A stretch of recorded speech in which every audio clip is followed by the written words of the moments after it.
सबसे पहले तो इन्होंने भावनात्मक रूप से ठगा लोगों को।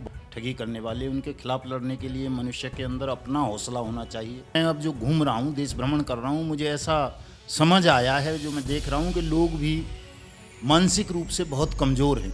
लेकिन हम बट्स एक्ट की अनुपालना सुनिश्चित करवाकर सबका भुगतान करवाने से पहले इस मैदान को छोड़ेंगे नहीं।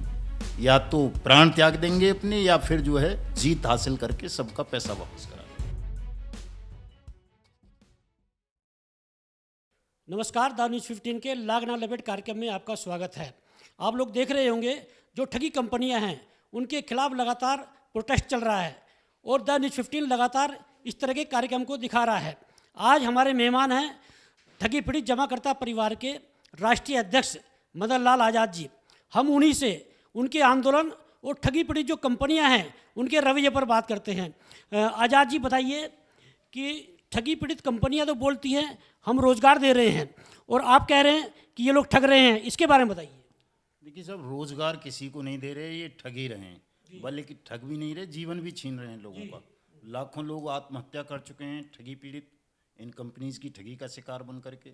लोगों को प्रलोभन देते हैं, आपको रोजगार का झांसा देते हैं, आपकी बचत राशि पे मोटे रिटर्न का झांसा देते हैं, आपको हाउसिंग का झांसा देते हैं कि किस्तों पे सस्ते में मकान आपको मिल जाएगा। और रोजगार तो बताते ही बताते हैं, कमीशन एजेंट बना लेते हैं जमाकर्ता को भी। हमारे दर्शकों को आप ये बताइए कि इन ठगी कंपनियों ने लोगों को ठगा कैसे? ठगा कैसे? सबसे पहले तो इन्होंने भावनात्मक रूप से ठगा लोगों को, भावनात्मक खिलवाड़ किया। किसी ने देवी देवताओं का इस्तेमाल किया, तो किसी ने हमारे राष्ट्रीय प्रतीकों का इस्तेमाल किया, किसी ने तिरंगा झंडा हाथ में लिया, किसी ने भारत माता का चित्र लिया, किसी ने गीता ली, किसी ने कुरान ली, किसी ने बाइबल। इन तमाम ठगों ने सबसे पहले भावनात्मक शोषण किया लोगों का। और भावनात्मक रूप से जब लोगों को विश्वास हो गया कि ये देशभक्त हैं या धार्मिक हैं या अच्छे लोग हैं, ईमानदार हैं, तो फिर उन्होंने इनका आर्थिक शोषण करना शुरू किया। जमा योजनाओं के नाम पर, रोजगार के नाम पर, आवास के नाम पर, स्टार्टअप के नाम पर, बीमा करने के नाम पर और अन्य तरह की सिक्योरिटी देने के नाम पर उनकी लाइफ। कौन कौन सी ठगी कंपनियां हैं जिनके खिलाफ आप आंदोलन कर रहे हैं? देखिए सर, सबसे पहले तो सहारा इंडिया परिवार से जुड़ी हुई तमाम क्रेडिट कोऑपरेटिव सोसाइटीज़, उसकी क्यू शॉप वगैरह जो आजकल चल रही हैं, ये हैं। चूँकि ये 12 करोड़ लोगों के साथ लगभग ठगी की है इसने। दूसरे नंबर पर PACL है, पल्स, उसके 6-6.5 करोड़ लोग हैं, उसकी ठगी पीड़ित। फिर आदर्श क्रेडिट कोऑपरेटिव सोसाइटी है, जिसके 21 लाख ठगी पीड़ित हैं। फिर और बहुत सारी हैं। बाइक बोट टैक्सी स्कैम वाली कंपनी GIPL है, जिसने 2 लाख से ज़्यादा सैनिकों के साथ ठगी की है। हेलो टैक्सी है, टॉप राइड है, कर्म भूमि है, कल्पतरु का घोटाला, KBCL जिसको कह देते हैं, कल्पतरु बिल्टेक कॉरपोरेशन लिमिटेड, बहुत बड़ा है। एक सेम PLS से ही मिलता जुलता है, Pierce allied corporation limited, short में उसका नाम भी PACL हो जाता है। और समृद्धा जीवन का बहुत बड़ा घोटाला है, 20-25 लाख लोग उसके पूरे देश भर में ठगी पीड़ित हैं। विश्वामित्र है, HBN है, नवजीवन है, आपेश्वर है, खेतेश्वर है, और साहब JKV है, किसान एग्रो है, लोकहित है, शाइन सिटी है, उसके 50 लाख से ज़्यादा। इतनी बड़ी कंपनियां और इतनी अधिक संख्या में इन्होंने ठगी की है, तो आप लोग कैसे लड़ रहे हैं इन कंपनियों के खिलाफ? सर देखिए, सबसे पहले तो मैं समझता हूँ किसी भी माफिया गिरोह, जिस तरह के लोग हैं, संगठित अपराधी, ठगी करने वाले, उनके खिलाफ लड़ने के लिए मनुष्य के अंदर अपना हौसला होना चाहिए। अपना कलेजा उसका मजबूत होगा तो वो आगे बढ़ेगा। और जब कोई आदमी आगे बढ़ता है किसी न्यायिक कार्य को लेकर के ईमानदारी के साथ, तो धीरे धीरे लोग जुड़ जाते हैं। तो संगठन बना रहे हैं, तैयार कर रहे हैं। पूरे देश में इस वक्त हम दौरा कर रहे हैं, पूरे देश का मिशन भुगतान भारत यात्रा के नाम से। देश के प्रत्येक ज़िले में, देश की राज्यों की प्रत्येक राजधानी में हम जा रहे हैं। 25 अगस्त से शुरू किया है, 15 नवंबर तक लगातार ये कार्यक्रम हमारा प्रतिदिन जारी रहेगा। और 15 नवंबर के दिन भगवान बिरसा मुंडा जी का नाम आपने सुना होगा, शहीद हुए हैं, बहुत बड़े क्रांतिकारी भी हुए हैं। आदिवासी उन्हें भगवान के रूप में भी जानते हैं। तो उनकी जयंती होती है 15 नवंबर को। उनकी जयंती के अवसर पर हम पार्लियामेंट का घेराव करेंगे और सरकार से, महामहिम राष्ट्रपति महोदया से, देश में अनियमित जमा योजनाएं पाबंदी कानून 2019 बट्स एक्ट की अनुपालना सुनिश्चित करने की मांग करेंगे। और उनसे कहेंगे कि वो देश में बट्स एक्ट की अनुपालना सुनिश्चित करते हुए ये जो 20 करोड़ से ज़्यादा ठगी पीड़ित जमाकर्ता परिवार हैं, हज़ारों कंपनीज के, उन सबका पैसा बट्स एक्ट के तहत उनको 180 वर्किंग डेज में वापस किया जाए। जिन लोगों का पैसा डूब चुका है वो लोग इतने बड़े स्तर पर कैसे लड़ाई लड़ रहे हैं? सर, मैंने बताया ना कि हम संगठित कर रहे हैं लोगों को। बहुत सारे लोग ऐसे हैं जो बेचारे आर्थिक, मानसिक और शारीरिक रूप से भी खत्म हो चुके हैं, लेकिन कुछ साथी हैं जिनमें अभी हौसला शेष है, जो लड़ रहे हैं, इस मूवमेंट से जुड़ रहे हैं धीरे धीरे। और आप देखना 15 नवंबर को पूरा देश सड़कों पर होगा, राष्ट्रव्यापी सत्याग्रह आंदोलन होगा।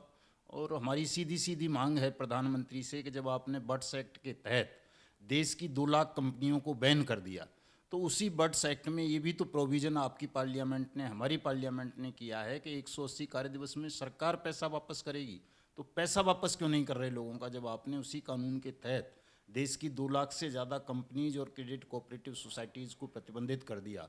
तो उसी कानून के तहत सक्षम प्राधिकारियों को अपॉइंट करें आप, जैसा उस कानून में प्रोविज़न पार्लियामेंट ने किया है, और सबका पैसा वापस करें, और ये होगा सर। जैसे आपने सारे इंडिया बोला, वो सारे इंडिया के जो चेयरमैन हैं सुब्रत राय, वो तो बड़ा दावा करते हैं हम देशभक्ति के लिए काम करते हैं और हम लोगों ने खेल क्षेत्र में भी काम किया। तो थोड़ा सहारा के बारे में बताइए। देखिए सब, सहारा के बारे में मैं पहले भी बहुत बार बता चुका हूँ कि सहारा इंडिया परिवार ने देशभक्ति का ढोंग रच के देश के करोड़ों लोगों को भावनात्मक रूप से ठगा सबसे पहले तो, फिर उनको आर्थिक रूप से ठगा। आर्थिक अपराधी है देश का, बहुत बड़ा गिरोह है इसका, सुब्रत राय का। और ये कहीं भी ना देशभक्त है, ना सेना के प्रति इसके मन में कोई सम्मान है।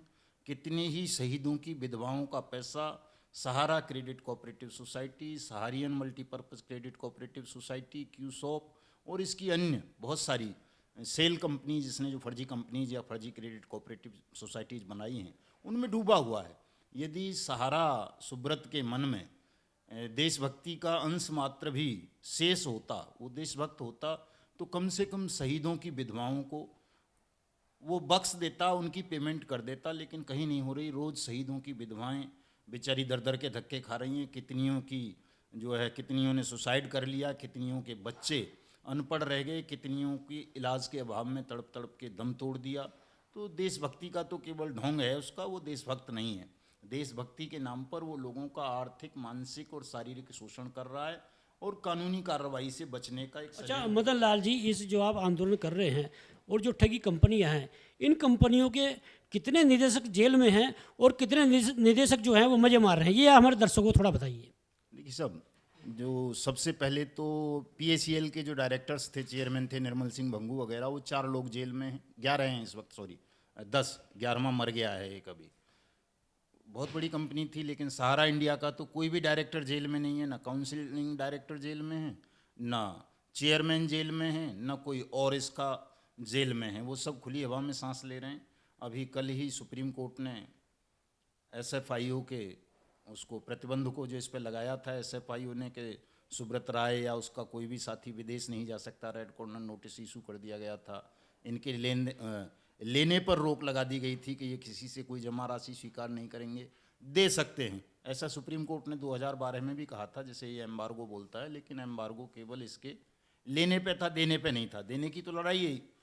तो ये जो सहारा इंडिया जैसी कंपनी है, या सहारा इंडिया की हम स्पेशली बात करें, तो कल सुप्रीम कोर्ट ने SFIO के उस प्रतिबंध को कन्फर्म कर दिया है। दिल्ली हाई कोर्ट ने SFIO के आदेश पर जो रोक लगा दी थी पहले, और इसको विदेश जाने की छूट दे दी थी, जेल से बाहर घूमने की छूट दे दी थी, उसको सुप्रीम कोर्ट ने हाई कोर्ट के आदेश को निरस्त करते हुए SFIO के प्रतिबंधों को ठीक माना है। कल उस पर फिर सुनवाई है सुप्रीम कोर्ट में, और मैं समझता हूँ निश्चित रूप से सुप्रीम कोर्ट SFIO की कार्रवाई को जायज़ ठहराते हुए तमाम चीज़ों पर ध्यान देगा, और इसको जो इंटरिम बेल दे रखी है 2016 से, उसको भी निरस्त करेगा, और सबसे पहले इसको जेल भेजे, सुब्रत राय सहारा को। बाकी तो और भी कंपनीज के बहुत सारे लोग जेलों में हैं, कुछ पैरोल पे चल रहे हैं। राधा माधव कॉरपोरेशन लिमिटेड वाला आज तक जेल गया ही नहीं। मितेश अग्रवाल 50 लाख लोगों के साथ ठगी की है। साइंस सिटी वाला राशिद नसीम दुबई जाके बैठ गया है, उसने 60-65 लाख लोगों के साथ प्रधानमंत्री आवास योजना के नाम पर ठगी की है। ऐसे बहुत सारे हैं। मदन लाल जी, ये जो कंपनियां हैं अचानक तो इतने बड़े स्तर पर ठगी करती नहीं है। इतने बड़े स्तर पर ठगी हुई और इतने लंबे समय तक ठगी चलती रही, तो ये कैसे होता है हाल में, ये थोड़ा बताइए। देखिए सब नॉर्मली सबसे पहली बात तो मैं अब जो घूम रहा हूँ, देश भ्रमण कर रहा हूँ, मुझे ऐसा समझ आया है, जो मैं देख रहा हूँ कि लोग भी मानसिक रूप से बहुत कमज़ोर हैं। जो ये जमाकर्ता या एजेंट जिनको हम कह देते हैं, ये इतने कमज़ोर हैं कि इन्हें कोई भी किसी भी प्रकार का प्रलोभन या लालच दे देता है तो ये तुरंत झांसे में आ जाते हैं। ऊपर से हमारी जो सरकारें हैं, चाहे वो राज्यों की हों चाहे वो केंद्र की हो, जिन इन्फोर्समेंट एजेंसीज़ का काम इस तरह के अपराधों को रोकना है, ठगी प्रकरणों को, वो कहीं ना कहीं लापरवाही बरतते हैं। बहुत सारे बेईमान किस्म के ऑफिसर्स इन्वॉल्वमेंट कर लेते हैं, ठगों के साथ संलिप्त हो जाते हैं। और राजनेता तो चूँकि राजनेता हैं, वो तो खानदानी बेईमान हैं एक तरह से, तो उनको तो कोई दिक्कत ही नहीं है। कोई भी उनको पैसा देता रहे, गिफ्ट देता रहे और उनके मनोरंजन के साधन उनको उपलब्ध कराता रहे, तो उनकी तरफ से तो आप देश बेच दो, देश लूट लो, बर्बाद कर दो, जनता का शोषण कर लो, तो उनको तो कोई दिक्कत है ही नहीं। तो ये जो राजनेता और बेईमान अफसरों का और ठगों का जो गठजोड़ है, ये मिलकर के इतना देश की जनता को भ्रमित कर देता है कि वो अपना भला बुरा नहीं सोच पाते। कौन कंपनी ईमानदार है, कौन कंपनी ठग है, उनके साथ जो है कैसा खिलवाड़ करेगी, इस चीज़ को लोग समझ नहीं पाते। इसलिए ये इतने बड़े स्तर पर हमारे देश में ठगी प्रकरण हो गए कि हमारे देश के सैनिकों तक को ठग लिया गया। कितने IAS को ठगा ये जो आप बर्ड्स एक्ट के तहत जो मांग कर रहे हैं भुगतान की, इसके बारे में थोड़ा हमारे दर्शकों को बताइए। राजपूत साहब, देखिए बर्ड्स एक्ट के बारे में मैं इसलिए बात करता हूँ कि 20 साल से मैं खुद देख रहा हूँ चीज़ों को, चाहे वो SFIO जैसी बड़ी एजेंसी हो केंद्र की, चाहे वो CBI हो, चाहे वो ED हो, या अन्य पुलिस एजेंसीज हों, राज्यों की EOWs हों, आर्थिक अपराध शाखाएं जिनको बोलते हैं, ये सब ठगी प्रकरणों के मामले में सफिशिएंट नहीं है। सुप्रीम कोर्ट के आदेश के बावजूद भी पल्स और सहारा जैसे मैटर में लोगों का 10 साल से भी भुगतान नहीं हुआ। 2012 में सहारा पे प्रतिबंध लगाते हुए ये कहा था सुप्रीम कोर्ट ने 3 महीने के अंदर अंदर इनका भुगतान करो। जस्टिस अग्रवाल की अध्यक्षता में कमेटी बना दी गई। 2016 में PACL के मामले में सेम वैसा ही आदेश किया कि 6 महीने में तमाम लोगों को दिया जाए, और retired chief justice RM Lodha साहब की उसमें अध्यक्षता में कमेटी बनाई गई, लेकिन पैसा वापस नहीं हुआ किसी का भी। तो वो इसलिए नहीं हुआ चूँकि कोई मैकेनिज्म राज्य स्तर पर या सेंट्रल स्तर पर ऐसा नहीं था। केवल सुप्रीम कोर्ट और हाई कोर्ट के जजेस जो हैं, अपने साथी जजों का भरण पोषण करने के लिए एक तरह से आफ्टर रिटायरमेंट, कि उन्हें वेतन भत्ते मिलते रहें, तनख्वाह मिलती रहे, और वो एक जांच कमेटी, जांच आयोग बना देते हैं कि भाई आप देखते रहना, लुक आफ्टर करना इसको। जबकि ये नहीं होना चाहिए। होना ये चाहिए था कि बर्ड्स एक्ट जो 2019 में बन गया है, तो तमाम ठगी प्रकरणों को उसके अंडर ले आना चाहिए। और अगर निगरानी कमेटी बनानी भी है तो वो जनता की बनाएं, पीड़ितों की बनाएं, या जनता के चुने हुए प्रतिनिधियों की, ईमानदार प्रतिनिधियों को देखें, या जो प्रेजेंट में जज लोग हैं, हाई कोर्ट के हों या सुप्रीम कोर्ट के, उनकी निगरानी में ये कमेटियां बननी चाहिए। मदन लाल जी, आप पेशे से वकील भी हैं, और जो सहारा का मामला है आपको लेके सेबी से सुप्रीम कोर्ट तक चल रहा है, और आज की यदि आप बात करें तो सुप्रीम कोर्ट के तमाम दावों के बावजूद एक पैसे की संपत्ति नीलाम सहारा की नहीं हुई है। तो इसके बारे में थोड़ा प्रकाश डालिए कि इतना बड़ा मामला और इतनी बड़ी, और देश भर में FIR दर्ज हो रही है सुब्रत राय के, फिर भी सुब्रत राय जो शिकंजे में नहीं आ रहे, इस पर थोड़ा प्रकाश डालिए। सर मैं वही तो बता रहा हूँ कि नीलाम करने की पावर किसको है। प्रॉपर्टी ED ने टच की, या उसने SFIO ने की, या किसी EOW ने की, या CBI ने कर ली, सीज कर दी किसी की भी प्रॉपर्टी, सहारा की या जिसकी भी, या सेबी ने कर दी। सेबी भी स्पेसिफिक एजेंसी है इन सब कामों के लिए। अब उसको नीलाम कौन करेगा? नीलामी की तो व्यवस्था ही नहीं है कि टाइम बाउंड पीरियड हो। ऐसी नीलामी की और सीज की व्यवस्था बर्ड्स एक्ट में की गई है।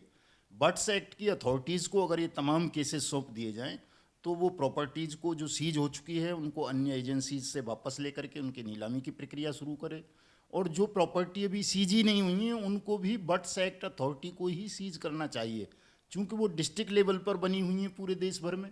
और बर्ड्स एक्ट अथॉरिटी जब किसी प्रॉपर्टी को सीज करेंगी, ठग कंपनी या ठग क्रेडिट कोऑपरेटिव सोसाइटीज़ को, तो चूंकि वो टाइम बाउंड एक्ट में विवश हैं कि 180 वर्किंग डेज में उनको ट्रायल कंप्लीट करना है स्पीडी ट्रायल के द्वारा, और लोगों का पैसा भुगतान करना है, तो वो जब एक ही एजेंसी होगी, बर्ड्स एक्ट अथॉरिटी ही इनकी प्रॉपर्टीज़ को सीज करेंगी, तो वो 30 दिन या मैक्सिमम 60 दिन के अंदर अंदर उन्हें उनको नीलाम भी करना है। और नीलाम करके भुगतान कर देना है। आपको क्या लग रहा है कि आपके आंदोलन से निवेशकों और एजेंटों को पैसा मिल जाएगा? हाँ बिल्कुल, निश्चित रूप से हमारे आंदोलन से पैसा मिलेगा राजपूत साहब। चूँकि मैं जहाँ जहाँ अभी तक गया हूँ, मैं उत्तराखंड से शुरू की थी मैंने 25 अगस्त से। उत्तराखंड में बट्स एक्ट की अनुपालना शुरू हो गई, वहाँ लोगों के भुगतान के दावों की प्रक्रिया आरंभ हो चुकी है, प्रत्येक जिलाधिकारी दावे स्वीकार कर रहा है। मैं उत्तर प्रदेश के, पश्चिमी उत्तर प्रदेश के कई जिलों में अभी भ्रमण पर चल रहा हूँ। कल बुलंदशहर जाऊँगा, कल मैं गौतम बुद्ध नगर था, उससे पहले गाजियाबाद था। गाजियाबाद के डीएम साहब ने मान लिया कि बट्स एक्ट है, उन्होंने अपने यहाँ अनुपालना सुनिश्चित कर दी। डीएम नोएडा ने कर दी, डीएम बागपत ने कर दी, और भी जगह जो है हो रहा है। और जैसे जैसे दिल्ली में खुद हो रहा है, दिल्ली के सारे डीसीज बट्स एक्ट के तहत क्लेम स्वीकार कर रहे हैं। और जैसे जैसे प्रक्रिया आगे बढ़ेगी, लोगों का भुगतान होगा, निश्चित रूप से होगा। और केवल यही मार्ग है जिससे तमाम ठगी पीड़ित जमाकर्ताओं का भुगतान हो सकता है, अन्य कोई मार्ग नहीं है। अन्य मार्गों पर चलने वाले लोग धोखा खाएंगे। जैसे सीआरसी में बहुत सारे लोग सहारा की शिकायत कर रहे हैं, ट्रिनिटी कर रहे हैं, आदर्श की कर रहे हैं। देखिए, समझना है चीज़ों को राजपूत साहब कि सीआरसी कोई आपका धन वापस करने वाली एजेंसी नहीं है, एसएफआईओ आपका धन वापस करने वाली एजेंसी नहीं है, ईडी आपका धन वापस करने वाली एजेंसी नहीं है। ये इन्फोर्समेंट एजेंसीज हैं, ये कार्रवाई करेंगी, जब्त कर सकती हैं। आपका पैसा वापस करने की जो अथॉरिटी है, एजेंसी है, वो बट्स एक्ट की अथॉरिटीज़ हैं। इसीलिए तो वो कानून पार्लियामेंट ने सर्वसम्मति से बनाया और इतनी बड़ी कवायद के बाद बना है, बहुत लंबी कवायद। आपका जो कार्यक्रम है भारत भ्रमण का पूरा, उसके बारे में थोड़ा विस्तार से बताइए। सर, मैं केवल अभी तो मेरा यही प्रयास है कि मैं जनता को जागरूक करूं, जनता को बट्स एक्ट के बारे में बताऊं, उन्हें ये बताऊं कि अगर आप इस एक्ट का इस्तेमाल करोगे तो आपकी जो मेहनत की जमा पूंजी किसी भी ठग कंपनी या ठग क्रेडिट कोऑपरेटिव सोसाइटी ने हड़पी है, वो आपको वापस मिल जाएगी। पहला कार्यक्रम ये है। दूसरा ये है कि मैं लोगों को संगठित कर रहा हूँ और 15 नवंबर का आह्वान कर रहा हूँ कि 15 नवंबर को भगवान बिरसा मुंडा जी की जयंती पर देश के तमाम ठगी पीड़ित जमाकर्ता परिवार दिल्ली आएँ, संसद का घेराव करें और विवश कर दें भारत सरकार को, राज्यों को एडवाइजरी जारी करने के लिए कि तमाम राज्य जिला स्तर पर बट्स एक्ट की अनुपालना सुनिश्चित करें, तमाम ठगों के खिलाफ मुकदमे दर्ज हों, जो ठग खुले घूम रहे हैं वो जेलों में जाएं, और सबका पैसा, जो भी आवेदन करें उनका पैसा जो समय सीमा निश्चित की है 180 कार्य दिवस की, उसके अंदर अंदर उनको वापस कर देना चाहिए। मेरी भारत यात्रा मिशन भुगतान का यही उद्देश्य है। चूँकि लोग आपस में बटे हुए हैं, जब हम बाइक बोट की बात करते हैं तो सहारा विक्टिम उसमें सपोर्ट नहीं करते, जब हम सहारा की बात करते हैं तो पल्स के विक्टिम उसमें सपोर्ट नहीं करते, और जब पल्स की बात करते हैं तो कल्पतरु के विक्टिम उसमें सपोर्ट नहीं करते, और कल्पतरु की बात करते हैं तो समृद्धा जीवन के उसमें सपोर्ट नहीं करते, और हम साइंस सिटी की बात करते हैं तो फ्यूचर मेकर वाले तो फिर जब ये सब सारे संगठन एकजुट नहीं हैं, सपोर्ट नहीं कर रहे हैं, फिर आप लोग ये लड़ाई कैसे जीतेंगे? सर, संगठनों को एकजुट नहीं करना है हमें, संगठनों को कभी एकजुट किया भी नहीं जा सकता, ये बड़ा मुश्किल काम है। उसके लिए बहुत सारा आपको विदेशी फंडिंग की ज़रूरत पड़ेगी, पॉलिटिकल चीज़ों की ज़रूरत पड़ती है, और वो अंततः बिखर जाते हैं। हमें चूँकि विक्टिम ही 20 करोड़ हैं, तो मेरा प्रयास केवल विक्टिम को एकजुट करने का है। मैं किसी संगठन को अपने साथ आने का आह्वान भी नहीं कर रहा, न उन्हें एकजुट कर रहा, चूँकि वो एकजुट हो भी नहीं पाएंगे। सबके अपने अपने अलग अलग उद्देश्य हैं, सबको अपनी अपनी मतलब ताज की चिंता है। मैं समझता हूँ यहाँ वही व्यक्ति ठगों से लड़ने में कामयाब हो सकता है जो जेल जिल्लत मौत को अपना आभूषण मान करके ठगों के खिलाफ मैदान में उतर आएगा। और हमने ऐसा समझ लिया है कि जेल मिले या जिल्लत या मौत, लेकिन हम बट्स एक्ट की अनुपालना सुनिश्चित करवाकर सबका भुगतान करवाने से पहले इस मैदान को छोड़ेंगे नहीं, या तो प्राण त्याग देंगे अपने, या फिर जो है जीत हासिल करके सबका पैसा वापस करा देंगे। मतलब लाल जी, द न्यूज़ 15 से बात करने के लिए बहुत बहुत धन्यवाद। और ये थे ठगी पीड़ित जमाकर्ता परिवार के राष्ट्रीय अध्यक्ष मदन लाल आज़ाद।